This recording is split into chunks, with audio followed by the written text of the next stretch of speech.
Bueno, hola a todos. Vamos hoy con un vídeo de la ley de contratos y vamos a ver en este ratito un breve resumen de la parte de la clasificación. Vale, vamos a ver básicamente lo que son los artículos 77 y siguientes. Y lo primero de todo, a nivel conceptual, sobre esta figura de la clasificación, deciros que, claro, si os acordáis, hace no mucho vimos un pequeño resumen de la parte de la solvencia. Al final, el tema de la solvencia, pues es, digamos, mecanismos que se establecen para intentar conseguir que las empresas con las que contrate el sector público, pues sean empresas, joder, de verdad, pues que no vayan a quebrar de aquí a 3 meses, que estén capacitadas para realizar las actuaciones, la obra, prestar el servicio, lo que sea, pues con unos estándares mínimos de calidad. O sea, al final, el tema de la solvencia, el tema de tener que acreditar la solvencia, son mecanismos para intentar conseguir que las empresas con las que contrata el sector público sean empresas que hacen las cosas bien, que no van a desaparecer, que son empresas serias, que son empresas de verdad. Vale, pues esto lo de la clasificación está muy relacionado porque al final, si estás clasificado, si estás inscrito en estos registros oficiales de empresas clasificadas, hace, digamos, es un mecanismo para demostrar también que eres una empresa solvente. De hecho, si estás clasificado, no vas a tener que acreditar tu solvencia por los otros mecanismos que vimos en su momento. O sea que digamos que esto lo de la clasificación podríamos decir que sustituye a la acreditación de la solvencia por los medios ordinarios. Vale, por lo tanto, al final, lo primero que tenemos que tener en la cabeza es que solvencia y clasificación son dos cosas que van de la mano. ¿Vale? Como norma general, pues tendrás que demostrar la solvencia por alguno de los múltiples mecanismos que vimos en su momento, tanto la solvencia económica y financiera como la solvencia técnica y profesional. Tenéis ahí el vídeo con el resumen, obviamente tenéis el articulado en la propia ley de contratos, y para aquellos supuestos en los que sea obligatorio, tendrás que estar clasificado. Entonces, si estás clasificado, no tendrás que demostrar la solvencia por los otros mecanismos. Y luego también habrá otros supuestos en los que será potestativo estar clasificado. Y en esos supuestos, si tú potestativamente estás clasificado, también quedarías exento de esa obligación de acreditar tu solvencia por los medios convencionales. ¿Vale? O sea que digamos como que la clasificación sustituye a la acreditación de la solvencia por los medios tradicionales. De forma muy resumida, pero es así. Y deciros que aquí tenemos tres conceptos que serían súper preguntables, y el primero de ellos lo tenemos justo ahora en este primer artículo, en el 77, porque es relativo a cuándo va a ser obligatorio estar clasificado y cuándo no. Y esto ha cambiado con respecto a la ley anterior de contratos. Han habido bastantes cambios en esta nueva ley, bueno, nueva, desde el 2017, pero bueno, con la ley que tenemos ahora con respecto a la anterior, ha habido bastantes cambios y uno de ellos súper interesante es esto de aquí. ¿Por qué? Porque a día de hoy, bueno, a día de hoy, desde que tenemos esta ley en vigor, solamente es obligatorio la clasificación para contratos de obras de valor estimado igual o superior a 500.000 euros. Solamente en este supuesto va a ser obligatorio contratos de obra de valor estimado igual o superior a los 500.000 euros. En este caso, requisito indispensable. Veremos que puede haber algún pequeño matiz, pero como norma general, para todos estos contratos de obras con este valor estimado igual o superior a 500.000 euros, va a ser obligatorio que estés clasificado. Obligatorio. ¿Vale? O sea, si no, no puedes participar en la licitación. Obviamente, no podrás ser adjudicatario del contrato. Para todos los restantes contratos no va a ser obligatorio la clasificación. Para los servicios no es exigible y tampoco va a ser exigible para todos los demás tipos de contratos. ¿Vale? Y esto es de las preguntas más habituales del bloque de la clasificación, y es una de las preguntas más habituales incluso del conjunto de la ley de contratos, es saber cuándo es obligatorio estar clasificado y cuándo no. O sea, al final tienes que saber cuándo es obligatorio porque en todos los restantes supuestos no lo va a ser. Y en última instancia lo que tenemos que quedarnos es eso. Solo para los contratos de obra. Y no todos los contratos de obra van a tener esta obligación, sino que serán contratos de obras con valor estimado igual o superior a 500.000 euros. Vale, aprovecho para enfatizaros el consejo de siempre, a riesgo de ser pesado, pero de verdad que son cosas muy importantes.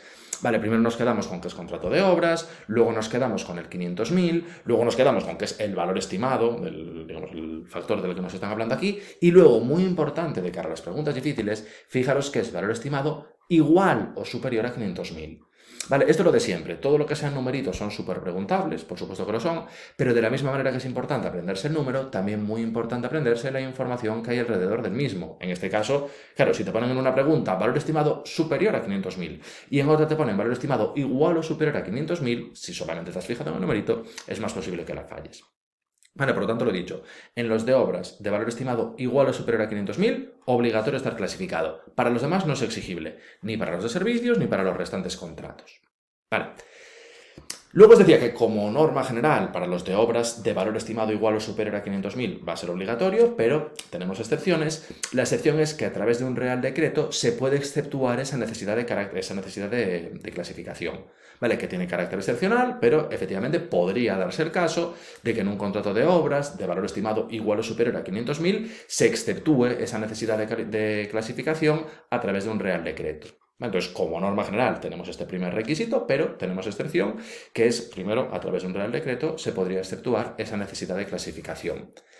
Vale, y luego incluso también habría otra posibilidad, que es que si no concurre ninguna empresa clasificada a un procedimiento que requiere clasificación, o sea, contrato de obras de valor estimado igual o superior a 500.000 euros, se hace la licitación y no concurre ninguna empresa clasificada, por lo tanto pues no se puede adjudicar el contrato porque queda desierta la licitación, el órgano de contratación puede excluir esa necesidad de cumplir el requisito en el siguiente procedimiento. Vale, esto es algo más o menos lógico, porque si tú como administración tienes que hacer una obra, haces la licitación, en principio todas las empresas que se quieran presentar a esa licitación tienen que estar clasificadas, haces la licitación, no se presenta nadie que esté clasificado, queda desierta, no puedes hacer la obra, joder, pues en última instancia tendrás que intentar facilitar de alguna manera que se pueda hacer esa obra. Entonces lo que tendrás que hacer es reducir los requisitos y por lo tanto existiría esta posibilidad, ¿vale? Si no concurre ninguna empresa clasificada al primer procedimiento, en ese caso, pues, no podríamos hacer la obra como administración. Para facilitar un poquito las cosas, en el siguiente procedimiento que se hiciera para ese mismo contrato, se podría excluir la necesidad de clasificación. Vale, o sea que al final digamos como que tenemos dos posibilidades para exceptuar esa obligación de clasificación. Primero que se haga a través de un Real Decreto y luego, segunda posibilidad, que se haga un primer procedimiento exigiendo la clasificación, no se presenta ninguna empresa clasificada para facilitar la adjudicación de ese contrato, que se pueda realizar esa obra, en el siguiente procedimiento ahí ya se podría excluir esa necesidad. Vale, eso sobre el 77, y lo he dicho, ¿eh? Lo de la cuantía, que es en obras, el importe, valor estimado, igual o superior, súper preguntable, súper preguntable. Luego, sobre el 78, más supuestos de exención de esa exigencia de clasificación. Primero, no se va a exigir a empresarios no españoles de la Unión Europea o de países que hayan firmado el acuerdo sobre el espacio económico europeo. Entonces, para los que sean de fuera, pero dentro de la Unión Europea, o que aún no siendo de la Unión Europea sean signatarios de este acuerdo del espacio económico europeo, para esos supuestos no sería exigible. Y luego también incluso, otra posibilidad más, también excepcional, que es que excepcionalmente para contratar con el Estado se podría habilitar para que se contrate con personas que no estén clasificadas mediante una autorización del Consejo de Ministros, ¿vale? Y para que se diera esta posibilidad excepcional, o sea, para que el Consejo de Ministros autorice para que se contrate con empresas o con personas que no estén clasificadas, se exigiría un informe previo de la Junta Consultiva de Contratación del Estado. O sea, que ese sería otro supuesto en el que se podría dar una exención respecto a esa exigencia de clasificación, que el Consejo de Ministros lo autorice, previo informe de la Junta Consultiva de Contratación del Estado. Vale, luego, siguiente, un poco la lógica de cómo se va a conceder la clasificación. Y aquí tenemos un aspecto que quizá no es que sea excesivamente preguntable, pero que sí que es interesante, digamos, sacar la comprensión de esta figura. Claro, aquí te dice que la clasificación va a determinar los contratos a cuya adjudicación puedas concurrir por razón del objeto y de la cuantía. Vale, deciros que el tema de la clasificación es súper complejo, porque puedes decir, estoy clasificado para contratos de obras, y al carajo. No es así, no es así. Dentro de los... bueno, hay muchísimos grupos y subgrupos, pero dentro de los contratos de obras a lo mejor puedes estar clasificados para contratos de obras de demolición de importe superior a 500.000 euros, o para obras yo qué sé, de construcción de presas, de temas hidráulicos por valor superior a 2 millones de euros, o contratos de obras de poner tabiques, de tabiquería, por valor superior a 400.000. O sea, al final tenemos muchísimos, pero muchísimos tipos de obras diferentes. Eso, demolición, tabiquería, obras de movidas de ferrocarriles, de electrificación de ferrocarriles. Creo que he visto incluso un subtipo que yo no sabía ni que se electrificaran los ferrocarriles. Temas de telecomunicaciones, de poner los postes de telecomunicaciones. O sea, hay muchísimos tipos de obras diferentes. Y luego, dentro de cada uno de esos tipos de obras, hay como diferentes niveles. Que va a ser al final pues por el importe del contrato. Creo que empiezan de más de ahora no me acuerdo los números, pero bueno, están como clasificados en niveles, pues yo qué sé, obras de más de 400.000 euros, de más de 600.000, de 800.000, de 1.000.000, de 2 millones, hay diferentes niveles y diferentes tipos de obras. Entonces, claro, al final tú puedes estar clasificado para unas obras por unos importes, para otras obras por otros importes diferentes. Entonces, en función de las clasificaciones que tú tengas, eso va a venir determinado y, y va a condicionar los contratos a los que puedas acceder. Claro, es lo que lo he dicho. Puede ser que, por ejemplo, para obras de demolición estés clasificado para obras de más de 2 millones de euros y para obras de temas de tabiques, pues para obras de más de 500.000. Pues dependerá un poco del tipo de obra que sea, del importe, en función de esos factores. Va a condicionar, va a determinar los contratos a los que puedes concurrir. Vale, esto quizá no tan preguntable, pero sí que es interesante para saber un poquito cómo se hace esto en la práctica. Que no es que yo me clasifico y ya puedo ir a todos los contratos de todas las obras, de todos los importes. No, está clasificado y además con muchísimos subgrupos súper preciso, por muchísimos tipos de obras diferentes y por múltiples importes dentro de cada uno de esos tipos de obras. Vale, interesante. Luego, para que te puedan clasificar, pues tienes que acreditar un mínimo de aspectos, que es primero, tienes que acreditar tu personalidad y tu capacidad de obrar, tienes que acreditar que estás habilitado para desarrollar la correspondiente actividad. Si quieres que te clasifiquen para hacer obras de demolición, pues tendrás que acreditar que tú como empresa estás habilitado para hacer obras de demolición. Si quieres que te clasifiquen para hacer obras relacionadas con temas hidráulicos, pues tendrás que acreditar que estás habilitado, para hacer cosas en temas hidráulicos. Y luego, muy importante, que no estés incurso en prohibición de contratar. Bueno, eso lo faltaba. Pues si estás incurso en prohibición de contratar, no tendría mucho sentido que te permitieran participar en licitaciones. Luego, siguiente, y esto ocurre básicamente en las multinacionales, que al final, esto daría para hacer un vídeo debate, participa mucho en ese oligopolio al final que hay en las contrataciones, cada vez menos, o se intenta que cada vez menos, pero al final el tema de las contrataciones públicas era algo que se repartían entre unos poquitos grupos de empresas. Entonces lo que nos dicen es, claro, que personas jurídicas que pertenecen a un grupo de sociedades podrá tener en cuenta las sociedades pertenecientes al grupo. Vale, esto, pues, claro, estas mega multinacionales o grandes corporaciones. Bueno, yo digo siempre Inditex porque es la que es de mi ciudad, que yo soy de Coruña. Claro, Inditex tiene pues Bershka, Pull&Bear, Zara, Massimo Dutti. Bueno, es una gran corporación que tiene múltiples sociedades dentro de la misma. Claro, Inditex no suele participar mucho en licitaciones, esto iría más orientada a constructoras. Pero yo que sé, Acciona, ACS, Ferrovial, FCC, todas estas es una sociedad matriz, pero tienen muchas personas jurídicas diferentes. Vale, pues las múltiples personas jurídicas que forman parte de esos grupos pueden apoyarse en la clasificación de otras de las empresas del mismo grupo. Bueno, o sea que a lo mejor, claro, yo os lo diría, pues a lo mejor Pull&Bear está clasificado, Zara quiere concurrir en una licitación y se puede aprovechar de la clasificación de Pull&Bear. Claro, hombre, podrían participar en una licitación para hacer batas de un hospital o la ropa para un colegio público, yo qué sé. Pero bueno, es algo más excepcional. Al final el tema este va orientado sobre todo a las empresas de construcción y desconozco cuál es la composición dentro de las múltiples sociedades que puede haber dentro de Acciona o de Ferrovial o de ACS, pero estoy seguro de que las hay. Y por lo tanto, pues unas personas jurídicas que pertenecen al grupo se pueden apoyar en otras sociedades que pertenezcan a ese mismo grupo. Y luego el siguiente punto, esto para evitar que se trampee, dice, vale, se va a denegar la clasificación a aquellas empresas que pueda presumirse que son continuación de otras afectadas por una prohibición de contratar.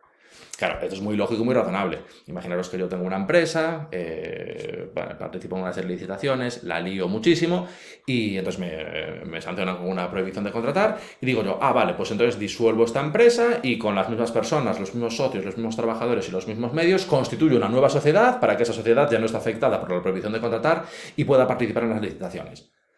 Tontos no son en la administración, o sea, tienen sus cosas, tenemos nuestras cosas, pero tontos no somos, y entonces pues evitamos que se puedan dar este tipo de fraudes. Bueno, entonces se deniega la clasificación, dice, vale, muy listo, pero tú tenías esta empresa, la liaste muchísimo, te pusimos una prohibición de contratar, ahora no montes otra sociedad con un nombre diferente para intentar trampear. No se puede hacer, y por lo tanto se va a denegar esa clasificación a estas empresas que se pueda presumir que son continuación de otras que vengan afectadas por una prohibición de contratar. Luego, el siguiente, este interesante detallito que podría ser preguntable, claro, que nos dicen cómo se va a hacer la clasificación.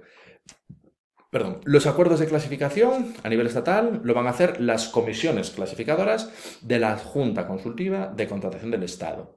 O sea, y esto es a nivel estatal y esto tiene eficacia general frente a todos los órganos de contratación.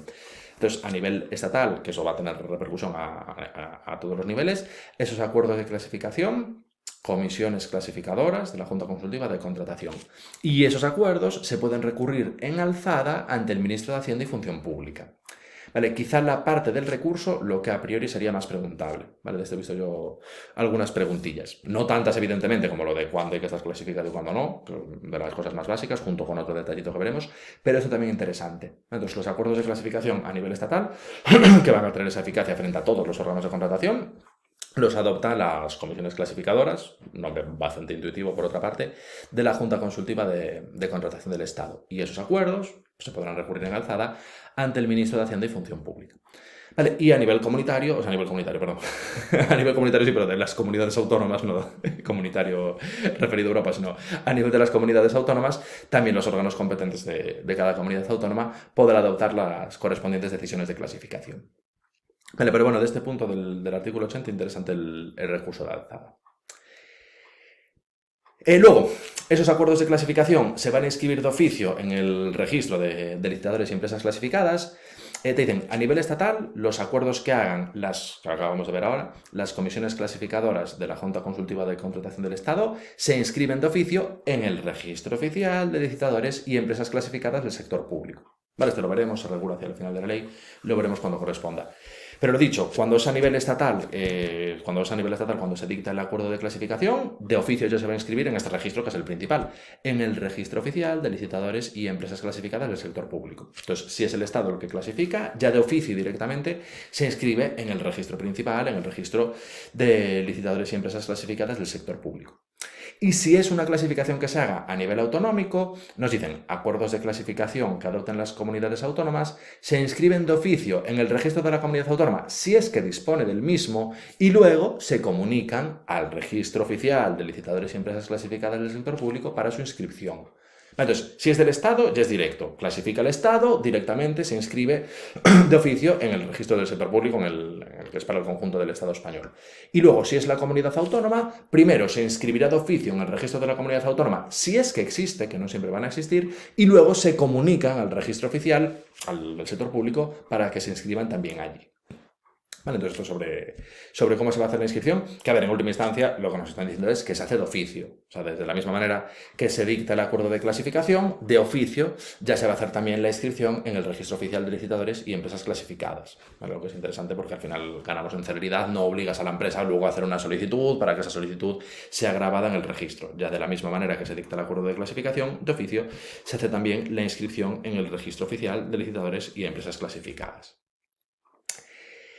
Y luego el 82, aquí tenemos la otra clave, os decía, lo súper preguntable, lo de cuándo es obligatorio estar clasificado, lo otro muy preguntable, la vigencia y las revisiones de la clasificación. Que aquí interesante, porque es un poco trampa el tema. Nos dicen, la clasificación, vigencia indefinida mientras se mantengan las condiciones y las circunstancias que se tuvieron en cuenta para su concesión. Entonces, a priori, lo que es la clasificación tiene vigencia indefinida. O sea, una empresa que pueda ser mía, me clasifico, tengo el acuerdo de clasificación, se inscribe en el registro y eso queda ahí mientras se mantengan las condiciones. Obviamente, si me disuelvo, me escindo o cambian las condiciones que se tuvieron en cuenta, obviamente ya no, pero mientras se mantengan las condiciones que se tuvieron en cuenta para esa clasificación, tiene vigencia indefinida. Ahora, es una vigencia indefinida un poco trampa porque periódicamente nos van a obligar a, digamos, verificar o justificar que mantenemos los criterios de solvencia. Y esto es lo que sería preguntable. Bueno, las dos cosas serían preguntables, sobre todo la segunda. Clasificación, vigencia indefinida, pero para su conservación hay que justificar anualmente que mantienes la solvencia económica y financiera y cada 3 años que mantienes la solvencia técnica y profesional. Vale, y esos serían los 3 aspectos, quizás sobre todo los 2 últimos por ser numeritos, lo de siempre, todo lo que sean plazos, todo lo que sean numeritos siempre les encantan a los tribunales, pero bueno, también interesante que la clasificación tiene una vigencia indefinida, pero para conservarla periódicamente tienes que justificar que mantienes esos requisitos de solvencia. Entonces, clasificación, vigencia indefinida, siempre que se mantengan las condiciones que estuvieron en cuenta para conceder esa clasificación, pero luego cada año, con esa periodicidad anual, hay que justificar que mantenemos la solvencia económica y financiera y cada 3 años hay que justificar que mantenemos la solvencia técnica y profesional. Lo de anualmente la económica y financiera y cada 3 años la técnica y profesional, lo más preguntable. ¿Vale? Lo más preguntable. También lo de que la clasificación tiene vigencia indefinida, pero sobre todo las periodicidades conformes a las cuales hay que hacer esas justificaciones, súper importantes. Anualmente la económica y financiera, cada 3 años la técnica y profesional. Vale, y esto básico. Y luego, también interesante, que la clasificación será revisable tanto a petición de los interesados como de oficio, siempre que varíen las circunstancias. A ver, lo de que se haga referencia constantemente a que hay que mantener las circunstancias es lógico, porque yo demuestro que soy una empresa solvente para contratar con la administración con las condiciones que tengo hoy. Si mañana cambian mis condiciones, habrá que volver a verificar si sigo siendo solvente. A lo mejor ya no lo soy, o a lo mejor soy más, no sé. Pero bueno, habrá que volver a verificarlo. Si han cambiado las circunstancias, pues lógicamente habrá que volver a verificar. Y luego, un poco en esta misma línea, nos dicen que el empresario le tiene que comunicar al órgano competente para la clasificación cualquier variación en esas circunstancias que se tuvieran en cuenta. O sea, todo lo que pueda suponer variaciones, pues a lo mejor antes tenía 100 trabajadores, ahora pasa a tener 50, o a lo mejor antes facturaba 2 millones de euros y ahora llevo 2 ejercicios facturando 100.000, o al revés. Bueno, cuando hayan habido variaciones en esas circunstancias que se tuvieron en cuenta para hacer la clasificación, tenemos que ponerlo en conocimiento del órgano competente para gestionar esas clasificaciones. Vale, lógico también. Y un poco también en la misma línea, los órganos competentes para la clasificación, digamos como que tienen competencias para supervisar. Y nos dicen, los órganos competentes para la clasificación podrán solicitar en cualquier momento que las empresas que o bien están clasificadas o bien están pendientes de ser clasificadas presenten los documentos que sean necesarios para comprobar las circunstancias que sean necesarias. O sea, un poquito labor de supervisión, digamos, comprobación de los elementos que se han tenido en cuenta o que se van a tener en cuenta para hacer esa clasificación. Bueno, al final también parece bastante lógico que haya esa posibilidad de supervisar y decirle, vale, muy bien, preséntame los documentos de tus cuentas anuales o preséntame los documentos correspondientes al personal que tienes aquí contratado, a quienes son los directivos de la empresa o lo que sea, para que yo pueda verificar las circunstancias en cuestión. Vale, y esto es lo fundamental por este bloque, que es el grueso de la clasificación, y lo dicho, recapitulando, muy muy importante lo del artículo 77, sobre todo lo de los 500.000, lo de igual o superior a 500.000 en contratos de obra, que es cuando resulta obligatorio, en todos los restantes supuestos no lo va a ser. También interesante el tema del recurso de alzada que comentábamos anteriormente, que se puede presentar frente a los acuerdos de clasificación que se hagan por parte de estas comisiones clasificadoras de la Junta Consultiva de Contratación del Estado. Y luego también muy importante el tema de que la clasificación, vigencia indefinida, pero hay que hacer esa justificación anual de que mantienes la solvencia económica y financiera y cada 3 años de que mantienes la técnica y profesional. Vale, de ese bloque esto es lo fundamental. Y luego aprovechamos también para ver un par de artículos que están un poco más adelante, pero que muy relacionados con estos, que son la forma de acreditar que estás clasificado, las certificaciones de los registros de licitadores y luego un equivalente para empresas de fuera de España, de la Unión Europea. Dice, vale, la inscripción en el registro oficial de licitadores y empresas clasificadas del sector público acredita frente a todos los órganos de contratación del sector público. Vale, o sea que por eso os decía antes que este es el registro principal. Si estás en este, quedas acreditado frente a todos. O sea, podrás participar en todas las licitaciones. Siempre teniendo en cuenta las clasificaciones que tú tengas, para las obras que sean, los niveles que sean en función del importe del contrato. Pero luego nos dicen que si estás inscrito en un registro de licitadores de una comunidad autónoma, esto nos acredita para contratar frente a esa comunidad autónoma y con las entidades locales de su territorio. O sea que al final, si estás, clasificado, si estás inscrito en el registro de licitadores, pues, por ejemplo, de Galicia, podrás contratar con la Xunta de Galicia, con las entidades dependientes de la Xunta de Galicia y con las entidades locales de Galicia y con las entidades dependientes de esas entidades locales de Galicia. Pero no te vale para fuera de Galicia. Sin embargo, si estás inscrito en el registro oficial de licitadores y empresas clasificadas del conjunto del sector público, eso te vale para todos los órganos de contratación del conjunto del sector público. Vale, matices de que sería interesante. O sea, compensa más... obviamente, compensa más que te clasifiquen que clasificarte en el registro oficial de licitadores y empresas clasificadas del sector público, lo cual te va a permitir participar en todas las licitaciones. Si lo haces solamente en la comunidad autónoma, podrás licitar solamente para la administración autonómica y las entidades locales de su territorio. ¿Vale? Y cómo se acredita que estás inscrito en estos registros es mediante una certificación. ¿Vale? Bueno, al final, como todas las inscripciones en los registros siempre son como las acreditamos a través de las correspondientes certificaciones. Vale, y a nivel comunitario, aquí nos hablan de los certificados comunitarios de empresarios que están autorizados para contratar, pues básicamente lo mismo, como que estás clasificado, por así decirlo, pero en otro país, con el nombre que tengan y con el régimen jurídico que tengan, pero los certificados de inscripción expedidos por los órganos competentes en cada uno de los Estados miembros de la Unión Europea también suponen una presunción de aptitud. Vale, pues en Francia tendrán sus registros, sus listas de empresarios habilitados para contratar, en Alemania las suyas, en Holanda las suyas. Si estás inscrito en otro país de la Unión Europea y tienes un certificado que ha expedido el órgano competente, eso da una presunción de aptitud.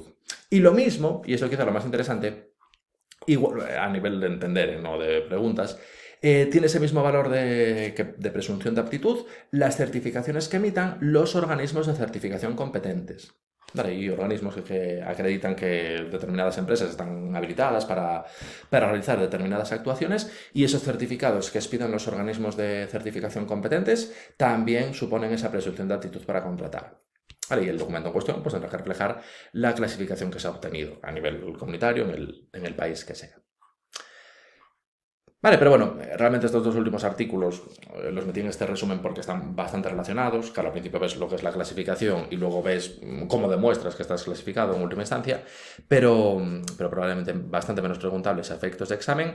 Y sin duda, por recapitular, y ya con esto cierro el vídeo, súper importante, insisto, lo de la cuantía, cuándo es obligatorio estar clasificado, cuándo no. O sea, al final tenemos que saber que en los de obras de valor estimado igual o superior a 500.000, indispensable, en los demás no se va a exigir.